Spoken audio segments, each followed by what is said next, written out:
Hello, I'm Martin Warwick and I'm the Editor-in-Chief of Telecom TV from London in the UK, and I'm in Washington DC at TIA 2013, and I'm talking with Sheryl Kingstone, who is Director at the Yankee Group. Sheryl, you're very welcome. We're going to have a little chat for a few minutes about CEM, Customer Experience Management.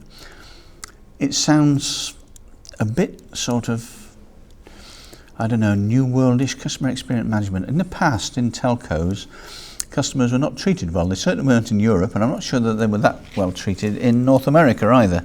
They were there to be have the bill delivered to them, to pay up and to take the services that were given. Things have changed, haven't they? They really have changed. What hasn't changed, though, still is the definition of customer experience management within a telco. It still very much revolves around the network.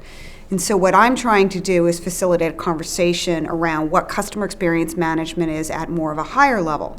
And so that's really, if you take a look at it through the eyes of your customers, it's about understanding the customer's experience across 4 dimensions: the company brand, the products and services, the channel in which they interact with, and then the delivery and the operations for the service that you perform. And so it isn't just about the network, it's about delivering a differentiated customer experience, one that's dynamic, transparent, and consistent at the same time. Okay, let me ask you about the empirical evidence then you get to back up when you're writing the reports and doing the research and so on. You say it's about the customer. How involved is the customer in the whole process? Well, right now the customer feels very disconnected to the overall experience, because when you look at Net Promoter Scores and you look across multiple providers, at most they're still in the negative. So some aspects of the customer experience may get up into like the mid-20s, which is still extremely low, and that's only as it relates to voice quality.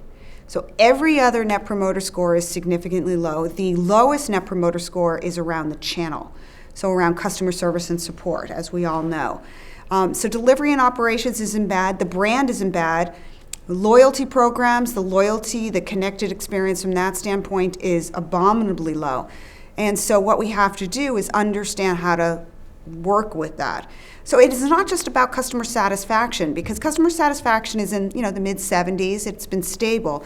So it's not that we're that far behind, because on average most companies are in the 80s, but the Net Promoter Scores are fairly low. Is that for historical reasons rather than anything else? Well, historical reasons are a lot of these companies were really more government controlled. I mean, we still go back to the 80s when it was that standpoint, but that's really changed. And so we do have a lot of these MVNOs that are coming out, but they're usually price oriented. So when your business model is to be the price leader, meaning the low price provider, there's not much you can really do when it comes to customer service and support. So you have to understand in the balance of that standpoint. But if you're like a Verizon or an Orange or some of these larger telecommunication mobile operators that are really differentiating based on their overall experience, they have to understand that it isn't just about the network today, that it's understanding the impact that they have with the entire experience. What's going on with customer service and support? Why are we delivering generic products and services when we can deliver more personalized products, when we can do more dynamic pricing? And the networks nowadays can support that. So that's just some learning aspects that we're going to have to understand and grow. Is there a major difference between the old fixed line type operators and the mobile ones? Well, nowadays with quad play, it really isn't about the old wireline versus mobile operator. Now it's about delivering all those services together. So if you have a bundled service, you have more potential to lose. The other thing is we're dealing with a lot more data today. So the mobile operators have a lot more behavioral data, user preferences data, and the fact that our mobile devices are so critically important to our social and daily lives, it's essential that we give them the products and the services and the support that they need. So what we need to do is understand how to use that data, how to promote the customer experience, understand their behaviors, and then give them what they want, whether that be more control, whether that be more self-service orientation, which actually lowers the cost to serve also. How important is the brand in all of this? The brand depends on how important it is for the consumer. Again, brand is always important for every company or for every consumer, but some people won't pay a premium for brand. they will buy a brand because they know it's the low-cost provider, and that's what they have. And when you look at Net Promoter Scores and you look at the customers that buy low-priced services from the low-priced providers, their actual Net Promoter Scores are higher. And that's primarily because what they are buying, they feel is aligned with what they are supposedly getting. Where the Net Promoter Scores fall down is when companies or consumers are buying a premium brand and don't feel they're getting premium service. And so those Net Promoter Scores are actually lower. That is a great answer, because it's led me directly into my next question, which is about quality of experience. You're saying, there's voice revenues are, you're not saying that, I'm saying it. Voice revenues are declining, in the old way, and more data being carried across the networks, and an enormous amount of video. Correct. And what people complain about, both sides of the Atlantic, is the quality of experience they get of that video as much as anything else. Is that a major factor in the way people react? That's to their going to suppliers? be a major factor over the next 5 years. I mean, it's impacting multiple things. It's impacting the brand of all these providers. It's impacting the products and the services that we sell and the pricing models that we deliver, because video today isn't necessarily priced effectively. So while you mentioned the quality of the experience, we have a problem even beyond quality of experience, because if we optimize that quality, then we have, what are we optimizing the price? So that's when we get into the whole trend around turbo boosting and the ability to sell more speed on demand or a better quality of experience. But the problem with that today is net neutrality issues. And so we can't actually deliver what the customer wants until we get beyond our net neutrality issues, because it's actually a cost to serve. So what we need to understand is, okay, Netflix, you want to deliver a higher quality of experience for your customers, you have to start partnering with the telco to deliver that. And then at what price? So we have to understand, is there a baseline today? And then how can we create application awareness so that we're delivering at least the bare minimum quality of experience for all customers, and then a premium quality of experience for customers that are willing to pay for it? It's a tricky one, isn't it? Because the networks there and Netflix and their like have taken advantage of that, right, and they've supplied the service to the general populace, who have got used to it, and they complain it might not be quite as high def, or as it doesn't buffer properly, whatever it may be, right, but they're quite happy to pay a very small amount for that and then complain about it. Have you done any research to show what kind of resistance there would be by the consumer to them paying properly for access and proper quality control over the network?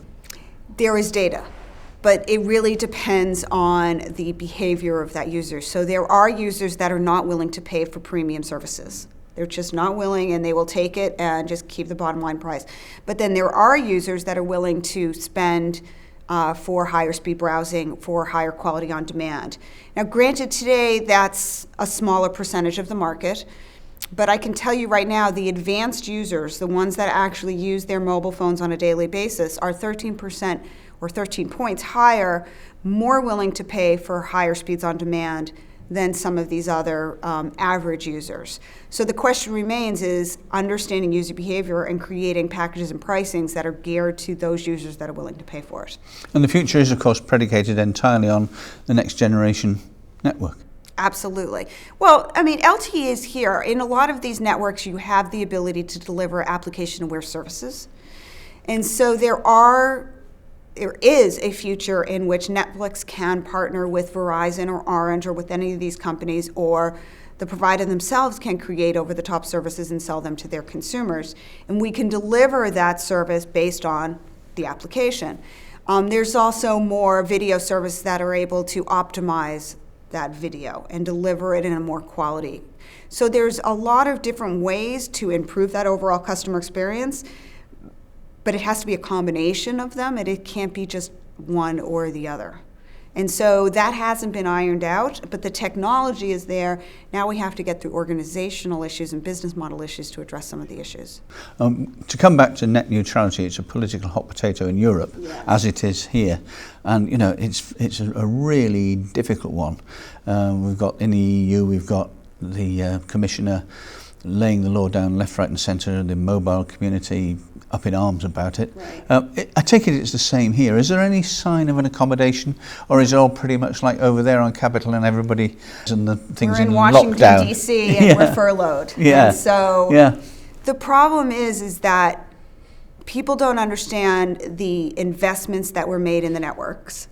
And it is important to have a net neutral environment. Everyone should have access, absolutely. What we have to do, in my opinion, is have a baseline of what that access is, and then decide if you're going to offer premium services, that has to be available for either the Netflix provider to do it or the Rogers. What the mobile operator can't do is give their customers a better quality of experience because they're paying for their service versus a Netflix. It does have to be equal, but what we can't even do today is get to that level of agreement. So until we get there, it's not going to happen. So there's no, at the moment, there's no definition. There is no definition.